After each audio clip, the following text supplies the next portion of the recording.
Welcome to another episode of The Brand Called You, a podcast and podcast show that brings you leadership lessons, knowledge, experience, and wisdom from thousands of successful individuals from around the world.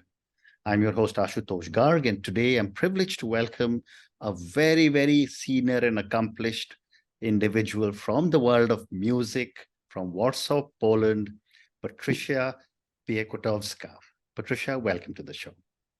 Hello, it's very, very big honor for me to be here, and thank you for invitation. Thank you. Patrycja is a violinist, soloist. She's a motivation and power speaker. She's a philanthropist, a business and art world connector. And given the fact that she's so well known, I would have been surprised if she hasn't been recognized and felicitated all over the world. But she's the recipient of the Medal for Merit to Culture. The Gloria Art is awarded by the Ministry of Culture and the National Heritage of the Republic of Poland. And of course, just before we started recording, Patrycja also told me she performed in 2 concerts in New Delhi in India. So Patrycja, before we start talking about music, tell me a little bit about your own journey. Well, my journey is something which makes me every day to feel special and kind of surprised that my life can give me some incredible things every day. And it's been always like that since I was a little girl, because my journey, I think, started when I was 3 years old and I heard violin for the first time in my life. And it was in the private house of the friends of my mom. And you know what happened? The man who was there, he was an amateur playing the violin. I mean, it was not his major. He was just doing that for fun, for friends. So he took his violin from the wardrobe, which was quite funny. And suddenly he just started to play, you know, with some feelings from the bottom of his heart. And I was so much amazed, being still 3 years old, that I was like flabbergasted. I couldn't believe what is happening. And then when he finished, I said to my mom, I said, "Mommy, I have to play the violin." And she said, "Sure, of course." You know, it's such a common statement from 3 years old child. But my mom graduated Academy of Music as well. So she used to play the piano, but nobody has ever played the violin. And so she didn't really react seriously. But the man who did play the violin, he asked me, why? Why would you like to play the violin? And the sentence which I have answered is, I think, kind of motto of my life. I said, because this is instrument which you can hold close to your heart. Wow. And, you know, of course, I don't remember that, but it's true. And then my whole life, whatever was happening, was always about emotions, about very special things, about incredible people, and about energy, which is, you know, going around. And if I'm sending something, it's coming back to me. And whatever I do in my life, I have I'm very lucky about meeting people who feels the same way. So when I started my solo career, I was 20 and I used to travel more and more and more. And then I had some incredible places like South America, which became my place, let's say, for my violin career for the next 10 years. And then more and more countries. But one day I knew as well that I love to teach. And I started to do my career at the university with PhD, professor degree. And then I really love to do it because I think that creating somebody's mind and somebody's possibilities is really amazing. But one day my personal life has changed everything. And as you know, huge part of my life is charity activities because of the story with my son, who had to undergo 3 open heart surgeries very successfully.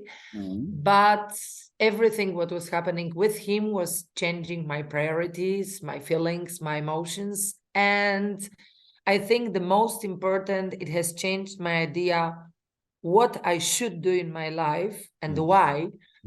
And this is the answer for the huge second part of my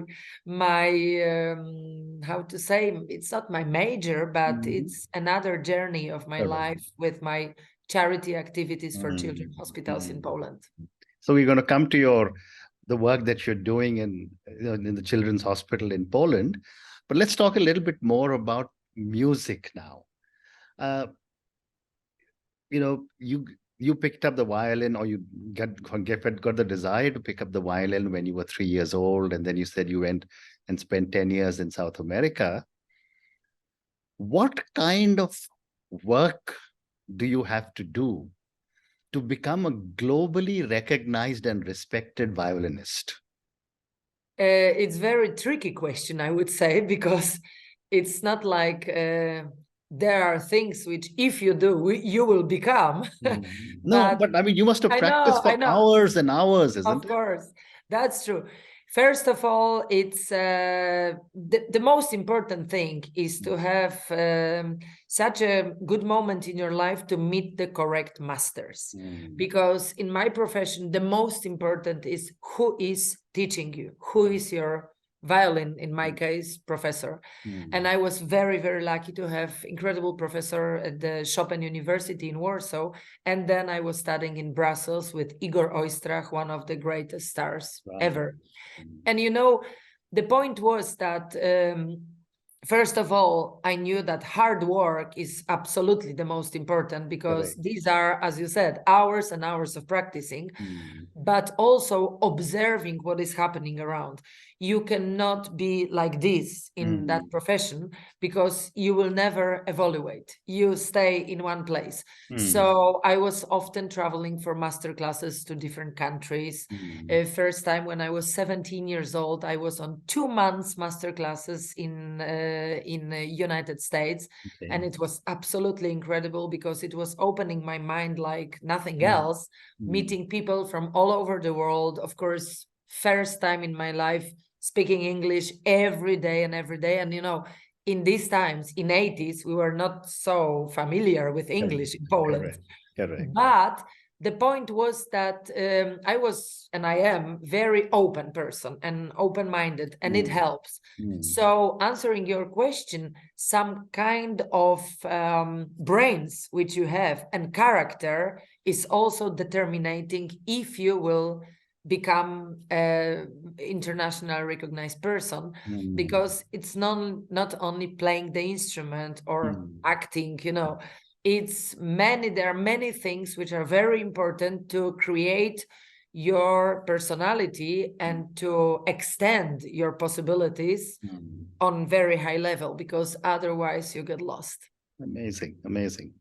So, Patrycja, you also represent a lot of Polish culture in your music. Help me understand this and give me an example. This is very special, because Poland, as a country of amazing classical music composers, especially modern composers, let's start from the second half of 20th century. And these composers and their music is extremely known in the classical music circles, both in Asia, Australia, South America, North America.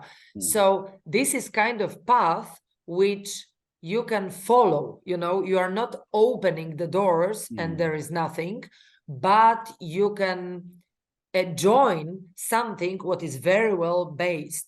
And that was my great pleasure, that since I was 24 years old, I had an honor to work with one of the greatest masters of the late 20th and 21st century, Professor Krzysztof Penderecki. He passed away, unfortunately, 3 years ago, but he's recognized all over the world. He was incredible composer. And I had a very big honor to record as the first violinist in the world with my great partner, the pianist, complete works for violin and piano. And we presented that in New York, in Buenos Aires, in Beijing, in Ireland, in many, of course, places in Europe. But, if you can travel with some great name of Polish composer, which is known, that is opening the doors. And this is amazing that I was always very much close to contemporary music because it's close to my emotions, to my energy, to my character.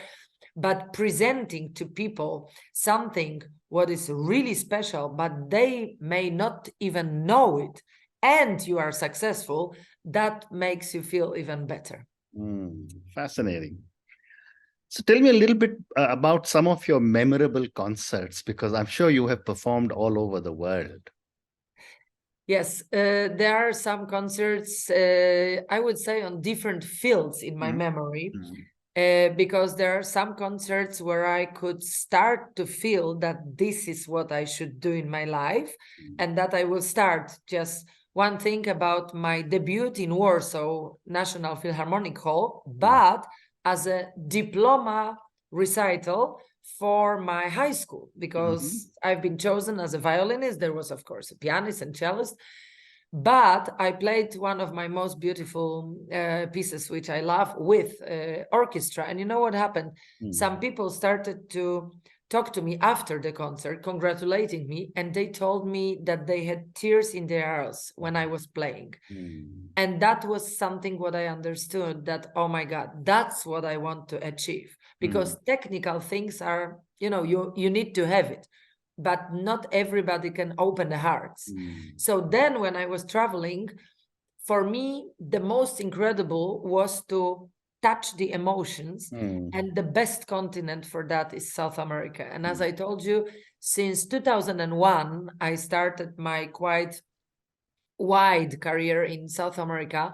And the most incredible concert was my debut in Teatro Colón in Buenos Aires. There are almost 4,000 seats, 6 balconies. And I was so happy to perform Polish music, Wieniawski violin concerto, the best Polish composer for violin.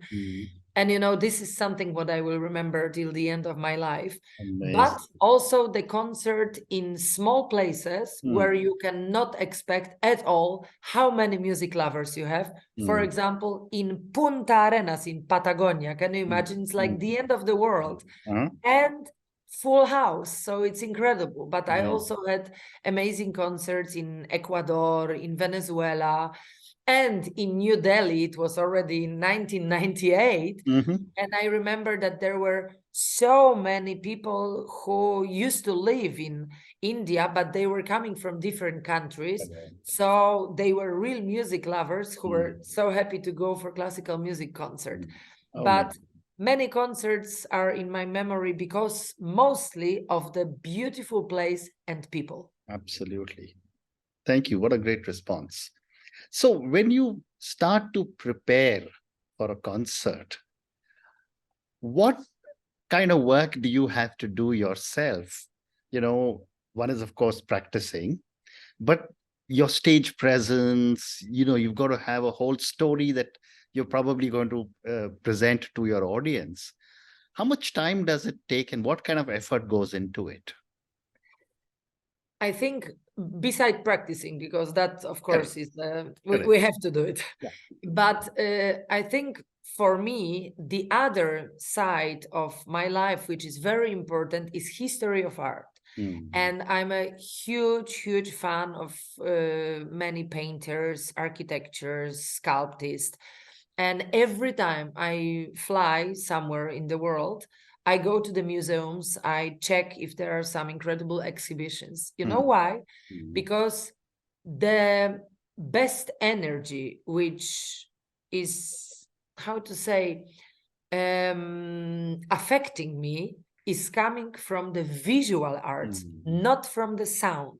This is very special for me, and it started quite early. I was, I think, 17, 18 years old when I could realize that what I see is my biggest inspiration, not what I hear. So when I play some pieces, I try to find which painters were painting their works during the time when the composer was writing that piece, or what was happening in that city when that composer used to live there, because most of the great composers, they used to live in beautiful cities like Paris, Vienna, Rome, Berlin, New York. So they were surrounded by another artists from different fields. And this is something what is interesting me the most, how to combine arts in my brains to find the real source of the composition. And then when I go on the stage, I don't talk to people about my experience, about how I will make the interpretation, but I'm telling them about my stories, which happen in these cities or many places, Right. because then they feel kind of involved in my life. And then when it's all connected, you can build very special atmosphere on the stage. Fascinating. My next question to you, Patricia, is that, while music has the same notes across the world, interpretation of music changes based on cultures. How do you synthesize your music across so many different cultures that you have played in? Very interesting question, because because I'm not the composer, so I'm performer. So that gives me the very, very special priority to give my interpretation. Correct. Of course, there are some composers which you are obliged to play it in particular way, like Mozart, Haydn, Beethoven. These are very strict, yes, or Bach. But if we are going further, romantic music, then post-romantic music, and then contemporary music, this is very, I think, important to adjust to what people may expect. And it will be completely different, for example, in China than in Argentina. Why? Because if you exaggerate, if you do too much in the countries which are not used to be so, how to say, to show their expression too much or to be extrovertic, then they don't appreciate that. So it's not like you go everywhere and you do the same. You have to feel like respect to the culture of your audience is something very, very important. And that's what I'm trying to do. Amazing. My next question to you is on technology. Technology is touching everyone's lives across the whole world. But me. Okay. I'm a very analogic person. Okay. But is technology coming into the world of music also? Yes, of course, of course. There are many, many experimental music festivals. Incredible things are happening in that field, and I admire that, but it's not my part of cake. But I see a lot of changes. First of all, that, for example, quartets, string quartets, which used to play on original instruments, they start to play on the electric violins, violas, and cellos, because composers who would like to do completely new things with technology, they prefer these instruments because, there are various possibilities, and they use some sound different mixers which can give different completely different voice of instrument and so on. But I think that what is happening with multimedia during music festivals, this is incredible, that you can put the huge LED screens and you can put visualizations. And that's what I love to do on my concerts, but not the classical ones. But I have one CD out of 12, which is with pop and rock music, but composed specially for me, and it's called My Journey, and it's about 12 cities in the world. And when I play this, in my back there is huge screen with pictures or some videos from that particular city about which I am playing, and the pictures are changing in the rhythm of music. So this is something what I like a lot, because, you know, we live in the world of the pictures. Everybody wants to see something, not only to listen. So I think it's very good if, in a good way, the technology can interrupt music, let's say. Amazing. So one more question on music, Patricia, and then I want to move to your philanthropic work. Over the years, you would have seen your audience changing. Now there are a lot of young people, you know, millennials, Gen Zs, who are now taking up music, playing music, listening to music. I wanted to get your views on how have you felt the tastes of the younger generation change, or are they very similar to what they were in the past? I would say that this is very difficult question, because I think it's not easy to attract young generations who are really involved in computers, iPads, telephones, and they are all the time there, to involve them in the world of arts. But I would give you the example of my sons, because this is good example, because I know that I did it and it works. First of all, between some, you know, cartoons they've been watching, one is now 13, the other almost 6, so it's big difference between them. And I see that difference, but nothing has changed in my way of putting in their brains arts. So first of all, I was always searching on internet the cartoons about famous paintings, famous buildings, beautiful cities, beautiful museums. Because if it's still a cartoon, it depends really on parents how to implement something different. Not that we switch on TV and we can get rid of the child. No, it's so important to fill their brains with something what is always important in the world, which is art. And, you know, then when I was traveling with them, I was always taking them to the museums, and not to the big things, but to particular departments to show them Impressionist separate or ancient Egypt or something. And you know what happened? That later on, they started to ask me when we will go to the museums. So I think that it's important not to give up, first of all, and not to feel that, oh, they are different because it's different generation. There are things which are base forever. And that's why my dream is to keep the path for my sons, that the arts can always win, but we as a generation of older people, we should take care of the possibilities to show them that it exists. Great response. Thank you.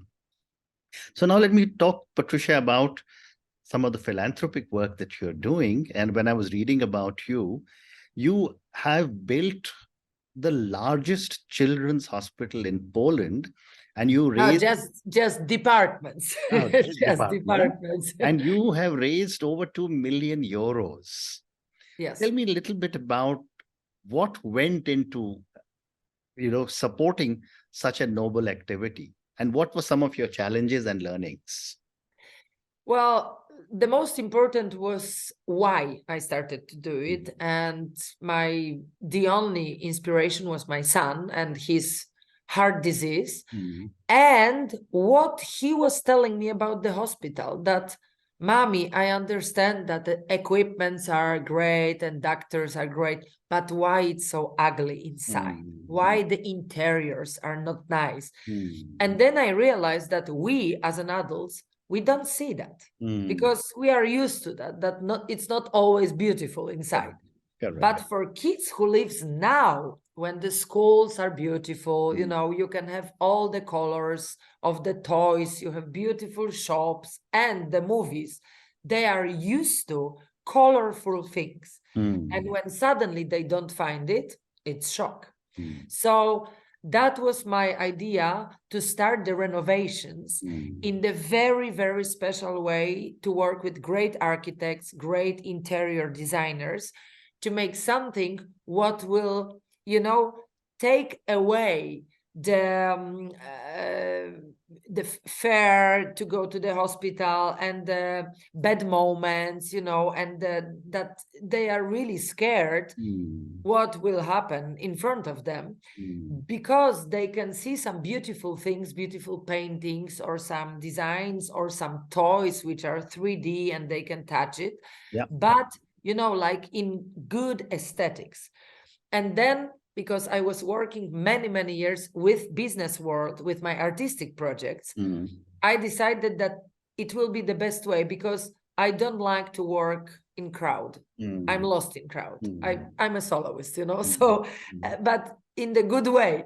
So I decided that soloists should talk to other soloists, which means CEOs of big companies. Correct. And that's how it started. So during last 7 years, I managed to invite to my projects almost 250 companies from completely different fields, you know, producers, banks, real estates, developers, you know, like everything. It depends only on one thing. If that person has a good heart and has a feeling that it's so important to do something for kids' mentality when they are in the hospital. Oh, wonderful. Amazing. Well, more strength to you, more power to you. And I hope you continue to do so much more for children, and not just in Poland, but around the world. Patricia, my last question to you, and this is for the many, many, many people who will listen to our conversation. Based on your amazing journey, based on all the successes that you have had, what would you say are 3 lessons you would want a lot of our young viewers and listeners to take away? First of all, that it's so important to listen to yourself and to be sure that what you are going to do, even if you are young, you are in high school or then you are a student, but never to give up your inner feelings about yourself, because if you are convinced by somebody else that you should do this or that, then it's never yours. Correct. So the truth of being yourself on the correct path. The second thing is always to find your masters. Always listen to older people and take advantage that if you find people who are wiser, who has great journey of their life and they can teach you something, take it, because this is very important. And the last thing I would say, that it's very, very special in life to look in the wide perspective, because if you look on the narrow path, then that's how your life will look like. Correct. When I was starting, I didn't know what will happen in my life, but I was always believing that imagination is something what can lead us to great things. How wonderful. And on that note, Patricia, and your 3 wonderful lessons: listen to yourself, never give up your inner feelings. Second, you said, was find your masters, find someone who's wiser than you and listen to them. And third one, which is such a powerful comment, have a wider perspective of, I think what you were also saying, have a global perspective to whatever you want to do. Thank you so much for speaking to me about your incredible journey, about all the amazing successes that you have had. And I'm sure there's so much more to come in future. Thank you for talking to me about music and the role it has played in your life, and how you must have made thousands and thousands and thousands of your audience so happy. I'm going to ask all our viewers and listeners to go and check out. I'm sure you have a YouTube channel with your name, so I'm going to listen to some more of your playing. I did listen to 1 or 2 of them. Thank you also for all the wonderful work that you've done to build or to renovate a children's hospital in Poland. Thank you for speaking to me, and good luck. Thank you so much. And I'm very happy that I can also go in my path of power speaking, because that's what I love to do. And I hope that people will be happy to listen to our conversation. Thank you for inviting me. Thank you for listening to the brand called You videocast and podcast, a platform that brings you knowledge, experience, and wisdom of hundreds of successful individuals from around the world. Do visit our website www.tbcy.in to watch and listen to the stories of many more individuals. You can also follow us on YouTube, Facebook, Instagram, and Twitter. Just search for the brand called You.